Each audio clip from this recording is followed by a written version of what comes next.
रात के 2:17 बज रहे थे। शहर की सड़कों पर पसरा सन्नाटा किसी अनहोनी की आहट जैसा था।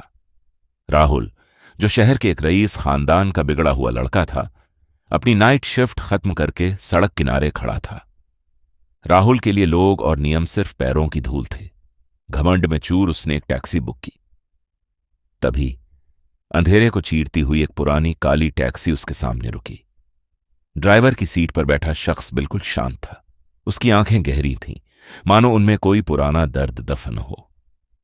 वह ड्राइवर, जिसका नाम माधव था, कभी अहमदाबाद का सबसे ईमानदार और मेहनती इंसान हुआ करता था। माधव की दुनिया उसकी छोटी सी बेटी और उसकी इस टैक्सी के इर्द गिर्द घूमती थी। वह दिन रात मेहनत करता ताकि अपनी बेटी को डॉक्टर बना सके। लोग कहते थे कि माधव जैसा नेक दिल इंसान पूरे शहर में नहीं है। वह अक्सर गरीबों को मुफ्त में अस्पताल छोड़ आता था। लेकिन 3 साल पहले एक काली रात ने सब खत्म कर दिया। एक नशे में धुत रईस लड़के ने अपनी तेज रफ्तार कार से माधव की टैक्सी को पीछे से जोरदार टक्कर मारी थी। उस एक्सीडेंट में टैक्सी के परखच्चे उड़ गए और माधव उसी आग में जिंदा जल गया। वह रईस लड़का और कोई नहीं, राहुल था, जिसने अपने रसूख के दम पर उस केस को रफा दफा कर दिया और एक मासूम की जान की कीमत को भूल गया। राहुल ने गाड़ी में बैठते ही बदतमीजी से कहा, जल्दी चल, टाइम मत खराब कर। माधव की रूह ने धीमी आवाज में पूछा, कहां जाना है? राहुल ने लोकेशन बताई और फोन में खो गया।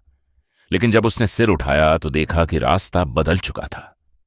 ओए, गलत रास्ता है ये, दिमाग ठिकाने है तेरा, राहुल चिल्लाया। ड्राइवर के चेहरे पर एक डरावनी मुस्कान आई। उसने कहा, रास्ता वही है साहब, जो आपने 3 साल पहले मेरे लिए चुना था। अचानक कार की रफ्तार बढ़ गई। राहुल ने घबराकर मैप देखा। गाड़ी शहर से बाहर एक पुराने कब्रिस्तान की तरफ जा रही थी। राहुल का घमंड अब खौफ में बदल चुका था। उसने दरवाजा खोलने की कोशिश की, पर वो पत्थर की तरह जाम था। गाड़ी उस जगह रुकी जहां माधव की जान गई थी। ड्राइवर ने धीरे से गर्दन घुमाई। राहुल की चीख निकल गई। सामने कोई इंसान नहीं, बल्कि एक जलता हुआ चेहरा था, जिसकी आंखों से खून के आंसू बह रहे थे। पहचाना राहुल? मैं वही माधव हूं जिसकी चीखें तुमने उस रात अपनी कार के म्यूजिक में दबा दी थीं। आज कोई पुलिस, कोई पैसा तुम्हें नहीं बचाएगा। राहुल गिड़गिड़ाने लगा, मुझसे गलती हो गई, पैसे ले लो, मुझे छोड़ दो।